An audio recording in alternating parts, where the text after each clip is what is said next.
Olá, tudo bem? Graça e paz do Senhor Jesus. É muito bom estar ao seu lado novamente para continuarmos aprendendo com a palavra de Deus. E hoje eu quero convidar você a refletir sobre uns salmos. Você conhece a história do Salmo 137? Pois bem, o tema de hoje é a história do Salmo 137, louvando em meio à dor e à saudade do lar. Eu convido você a me acompanhar nessa jornada em busca de aprendizado. Então, para nós contarmos essa história, antes propriamente de lermos os Salmos, eu gostaria de contextualizar você a respeito do momento e a situação em que passava o povo de Deus ao escrever esses Salmos. A história do povo de Deus, ela pode ser contada a partir de um homem chamado Abraão. Abraão, ele é conhecido como o pai da promessa ou o pai da fé. Abraão foi o pai de Isaque, Isaque foi o pai de Jacó e Jacó foi o pai de 12 filhos. Esses filhos receberam nomes distintos e cada um deles formou um clã. Esses clãs, eles foram evoluindo, foram crescendo, eles deram origem a 12 tribos. Essas tribos, elas deveriam ser conhecidas como as 12 tribos de Jacó. Afinal, Jacó era o patriarca da família. Mas nós sabemos que uma bela noite, Deus ele teve um encontro com Jacó, lá no Val de Jaboque. E nesse encontro, diz a Bíblia, que Jacó lutou com Deus durante toda aquela noite, e quando o dia estava para amanhecer, Jacó se agarrou em Deus e disse assim: Senhor, eu não te largo se primeiro o Senhor não me abençoar. Então, a forma que Deus abençoou Jacó está registrada em Gênesis capítulo 32, no versículo 28, diz assim a palavra do Senhor. Então disse: já não te chamarás Jacó, e sim Israel, pois como príncipe lutastes com Deus e com os homens e prevaleceste. Então, naquela noite, Jacó lutou com Deus e Deus mudou o nome de Jacó para Israel. Nós sabemos que o nome Jacó, no seu original, ele significa o enganador, enquanto que o nome Israel, ele significa aquele que lutou com Deus e prevaleceu. E as 12 tribos que seriam conhecidas como as 12 tribos de Jacó, elas se tornam as 12 tribos de Israel. Deus, ele nunca intencionou para o seu povo um regime de monarquia, com a figura de um rei governando. Deus, ele sempre determinou para o seu povo uma teocracia. Na teocracia é o próprio Deus quem governa. E enquanto Deus governou o seu povo, o povo de Deus prosperou, o povo cresceu e conquistou muitas coisas. Só que o povo de Deus, sempre querendo imitar as nações vizinhas, eles decidiram pedir para Deus um rei. E Deus permitiu. Essa história está registrada lá em 1 Samuel capítulo 8, versículo 4 e 5, diz assim a palavra do Senhor. Então os anciãos todos de Israel se congregaram e vieram a Samuel a Ramá e lhe disseram: Vê, já estás velho e teus filhos não andam pelos teus caminhos. Constitui-nos, pois, agora um rei sobre nós, para que nos governe, como o tem todas as nações. Ou seja, o povo de Deus, querendo imitar as nações vizinhas, decidiu pedir para Deus um rei. E Deus permitiu. Quem foi o primeiro rei em Israel? Saul. E o segundo rei? Davi. E o terceiro? Salomão. O povo de Deus permaneceu unido sob a mesma bandeira durante esses 3 reinados. Agora, quando morre Salomão, quem se assenta no trono lá em Israel é um homem chamado Roboão. Roboão era filho de Salomão. E quando Roboão se assenta no trono, por não tomar conselho com os mais idosos, com os mais experientes, ele acabou aumentando muito a carga tributária lá em Israel. E isso fez com que o povo se rebelasse contra o seu governo. Então, a partir desse momento da história, pela primeira vez nós temos uma divisão entre as 12 tribos de Israel. Nesse momento, 10 tribos foram para o norte, estabeleceram capital na cidade de Samaria e colocaram como rei, para governar sobre eles, um homem chamado Jeroboão. Jeroboão era soldado de Roboão, era soldado de Salomão. Então, a partir desse momento, nós tínhamos 10 tribos ao norte e ficou apenas 2 tribos ao sul, com capital em Jerusalém, e essas 2 tribos, elas mantiveram como rei o próprio Roboão, que era filho de Salomão. Então, a partir desse momento da história, nós tínhamos 2 dinastias reais e 2 linhagens de profetas. Os reis e profetas do norte e os reis e profetas do sul, ou de Judá. As 10 tribos do norte, por causa do pecado da idolatria, elas foram aniquiladas pelo Império Assírio no ano 721 a.C. Lá no livro de 2 Reis, capítulo 17, versículos 3 a 6, lá fala sobre a queda de Samaria e o cativeiro de Israel. No livro de 2 Reis, capítulo 18, do versículo 9 ao versículo 12, lá vai falar sobre o momento em que essas 10 tribos são levadas para o Império Assírio. Então, a partir desse momento da história, as 10 tribos deixaram de existir como sendo 10 tribos formadas. E elas não voltaram mais para o cenário bíblico e nem para o cenário mundial. Restaram apenas 2 tribos ao sul. E o Império Assírio, ele também cercou essas 2 tribos, a tribo de Judá e a tribo de Benjamim. Agora, essas 2 tribos, elas não poderiam ser extintas. Por quê? Porque a promessa da profecia é que o Messias viria da tribo de Judá. Então, a Bíblia vai dizer que Deus protegeu essas 2 tribos como um leão que protege o seu filhote. E lá no livro de 2 Reis, capítulo 19, no versículo 35 e 36, a gente vê que Deus enviou o anjo do Senhor até o acampamento dos assírios. Então, 2 Reis, capítulo 19, versículo 35 e 36, diz assim a palavra do Senhor. Então, naquela mesma noite, saiu o anjo do Senhor e feriu o arraial dos assírios. 185.000 morreram naquela noite. E quando se levantaram os restantes pela manhã, eis que todos estes eram cadáveres. Retirou-se, pois, Senaqueribe, rei da Síria, e se foi, voltou e ficou em Nínive. Então você percebe que quando o Império Assírio estava para invadir a cidade de Jerusalém e destruir aquelas 2 tribos que haviam restado, Deus, ele protege as 2 tribos. E o anjo do Senhor, em uma noite, ele feriu 185.000 soldados do Império Assírio. Os restantes que ficaram fugiram e Deus libertou o seu povo. Então Deus, ele protegeu o seu povo como um leão protege o seu filhote. E por conta desse episódio surgiu a expressão o leão da tribo de Judá. Talvez você não sabia dessa informação, mas é por conta desse momento da história que surge essa expressão tão usada nos dias de hoje. Essas 2 tribos que ficaram, a tribo de Judá e Benjamim, sobre elas também havia sido determinado um cativeiro, também por causa do pecado da idolatria. Essas 2 tribos, elas também se corromperam e se prostituíram seguindo outros deuses. Então Deus determinou que elas seriam levadas em cativeiro.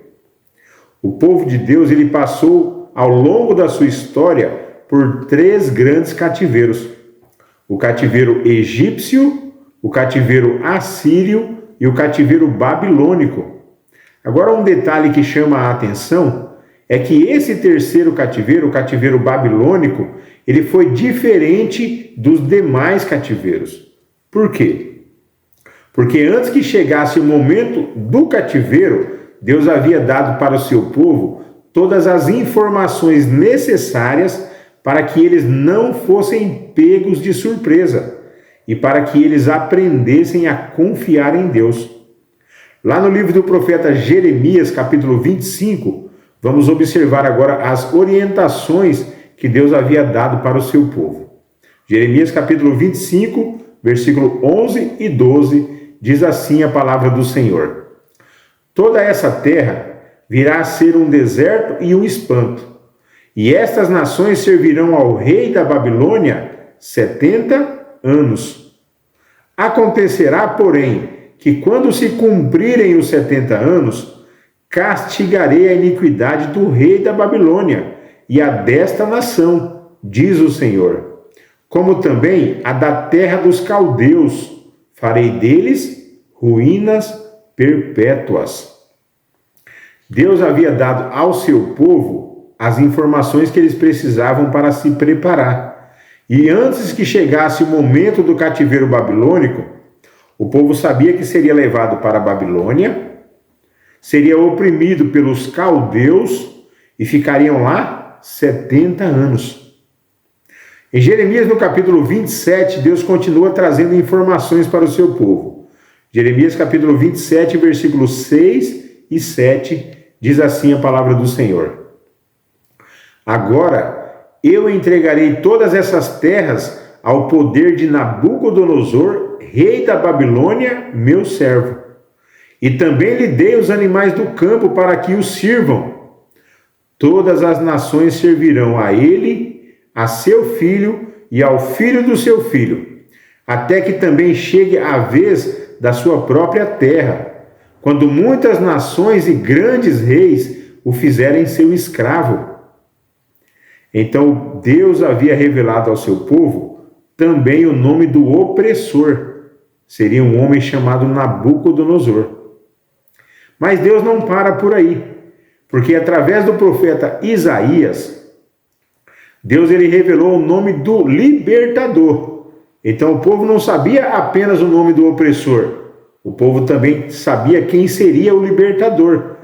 Isaías capítulo 45, versículo 1, diz assim a palavra do Senhor: Assim diz o Senhor ao seu ungido, a Ciro, a quem tomo pela mão direita para abater as nações ante a sua face, e para descingir o lombo dos reis, e para abrir diante dele as portas que não se fecharão. Eu acho interessante que quando Deus declara para o povo o nome de Ciro, ele fez isso 150 anos antes que Ciro nascesse. Então o povo tinha as informações, mas não para por aí, porque Deus também revelou qual seria a estratégia de guerra, a estratégia militar usada por Ciro para libertar o seu povo de Babilônia. Em Isaías capítulo 44, versículo 27 e 28, diz assim a palavra do Senhor: Que digo à profundeza das águas, seca-te, e eu secarei os teus rios. Que digo de Ciro, ele é o meu pastor, e cumprirá tudo o que me apraz. Que digo também de Jerusalém, será edificada, e do templo será fundado. O povo de Deus tinha todas as informações, como eu já mencionei. O povo sabia para onde eles seriam levados, para as terras de Babilônia. Quem seria a nação opressora? Os caldeus. Quem seria o nome do opressor? Nabucodonosor. Quem seria o libertador? Um homem chamado Ciro. Como Ciro iria libertar o povo de Deus? Secando os rios. E quando Ciro assumisse o poder, a cidade de Jerusalém, que seria destruída, seria edificada. E o templo que seria derrubado, seria também fundado. O povo tinha todas as informações para se prepararem. e para aprenderem a confiar em Deus. Esse é o propósito da profecia. A profecia ela não serve unicamente para nós matarmos a nossa curiosidade sobre os eventos futuros. Não é isso. A profecia serve para eu entender que o Deus do céu tem controle sobre todas as coisas e Ele me revelou o que está para acontecer. Por isso eu posso confiar nesse Deus plenamente. Afinal, Ele tem autoridade sobre todas as coisas. Pois bem, o tempo passou. No ano 612, Nebopalassar estava sob o controle da Babilônia. Nebopalassar vai invadir o império assírio e vai dominar sobre esse império, e ali começa a ascensão da Babilônia. Nebopalassar domina até o ano 605 a.C., porque no ano 605 morre Nebopalassar, e quem assume o trono é o seu filho Nabucodonosor. Aí você se lembra daquela cura miraculosa do rei Ezequias?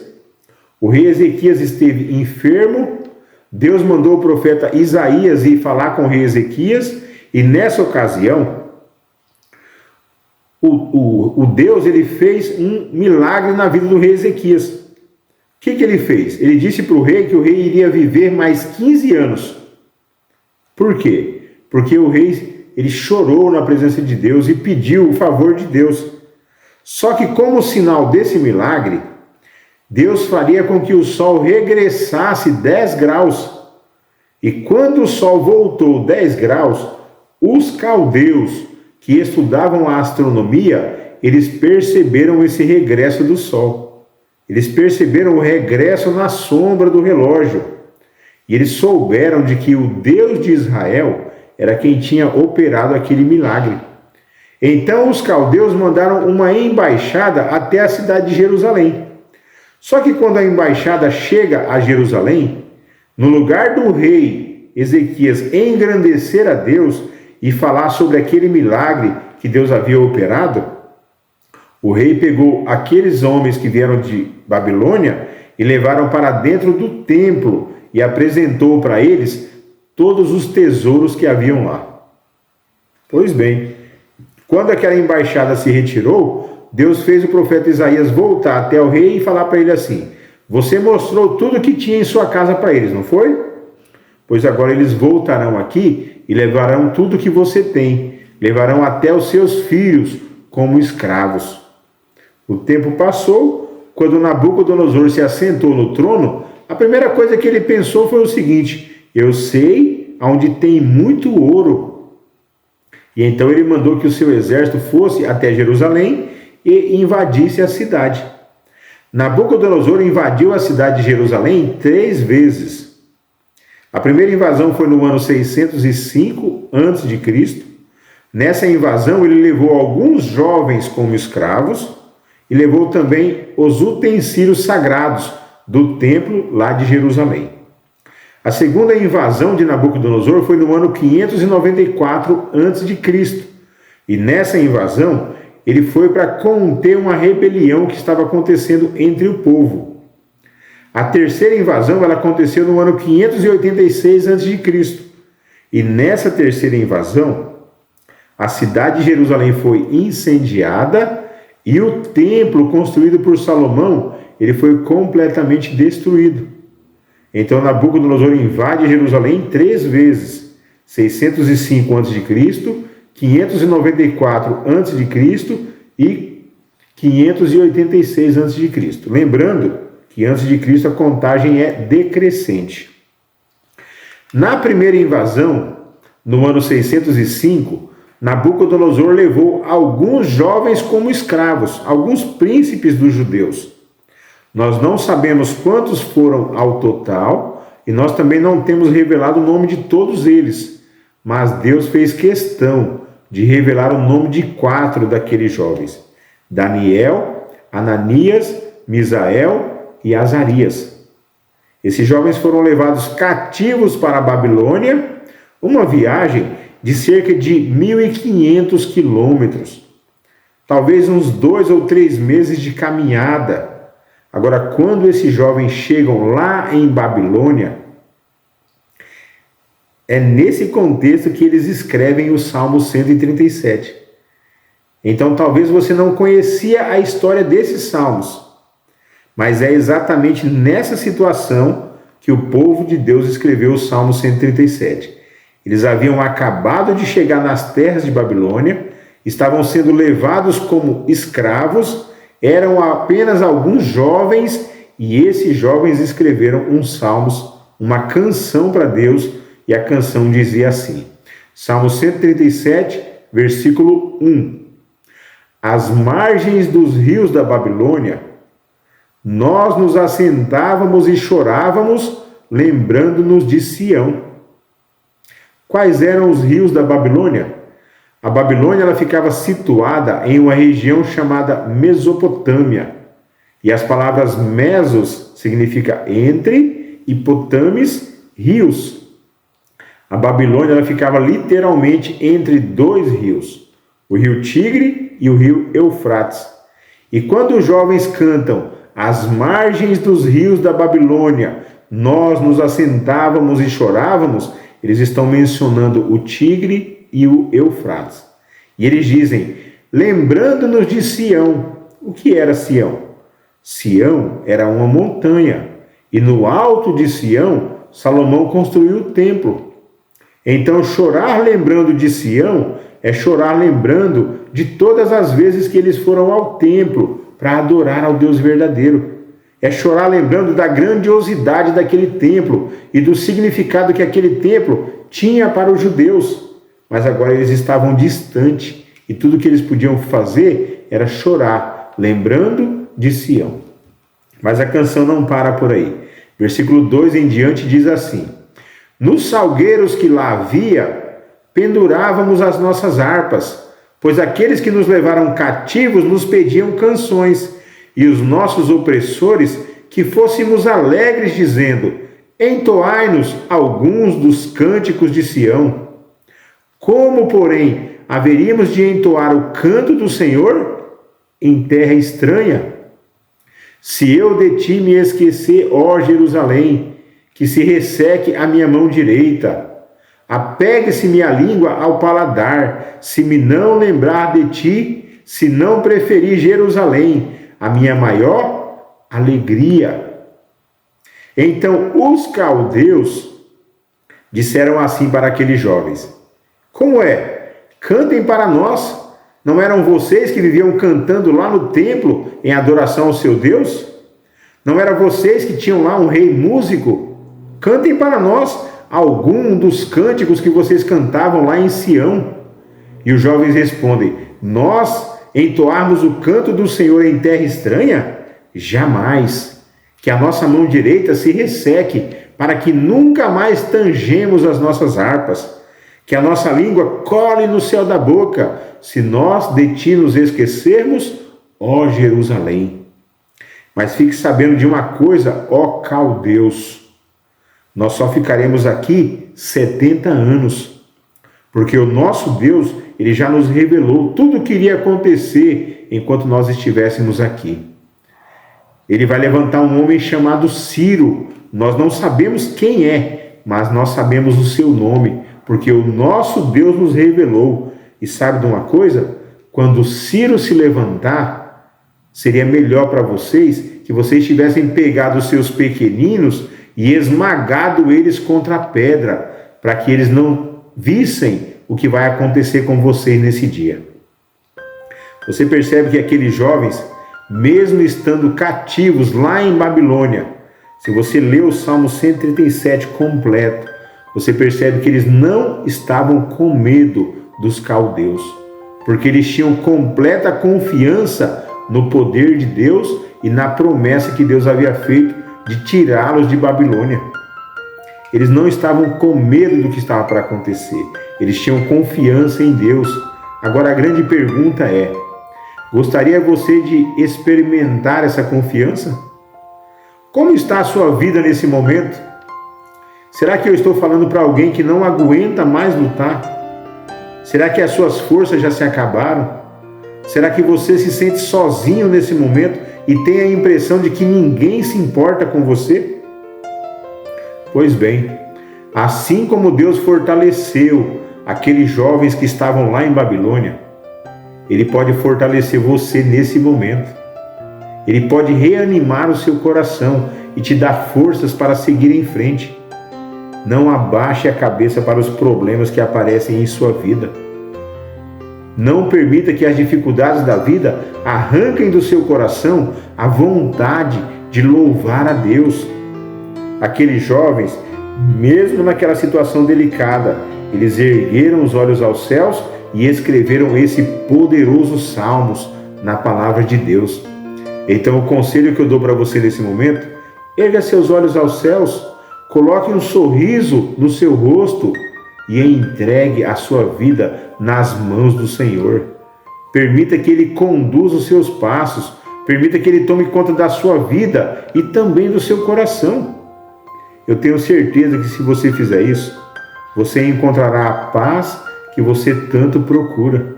Assim como o Senhor Deus deu a vitória àqueles jovens, Ele também trará a vitória para a sua vida. Não duvide do poder de Deus. Tudo que você precisa fazer é entregar a sua vida nas mãos do Senhor. Que Deus abençoe a sua vida e que você encontre a paz que você tanto precisa. Eu convido você a orar comigo nesse momento. Senhor Deus, Pai Todo-Poderoso, nós estamos aqui na Tua presença através dessa oração agradecidos ao Senhor, porque temos certeza, através da Tua palavra, que o Senhor é presente na vida dos Teus filhos. Obrigado porque mesmo em meio às dificuldades que enfrentamos, podemos ter certeza de que o nosso Deus, Ele nunca, jamais irá nos abandonar. Por isso, Senhor, eu te peço que vá de encontro às necessidades do Teu povo. Visita cada um que está ouvindo essa mensagem e entra com a providência, Senhor, na vida dos Teus filhos. Age em nosso favor, Senhor. O mundo ao nosso redor nos impõe uma pesada carga e muitas vezes nós não conseguimos mais carregar. Pedimos ao Senhor que nos fortaleça, nos dê ânimo para seguir adiante e para nos prepararmos para aquele grande dia, quando finalmente estaremos nas nuvens do céu abraçando o nosso Salvador. São bênçãos que nós te pedimos e desde já te agradecemos. Em nome do Senhor Jesus Cristo. Amém. Louvado seja Deus por tamanho amor e cuidado. Graça e paz do Senhor Jesus.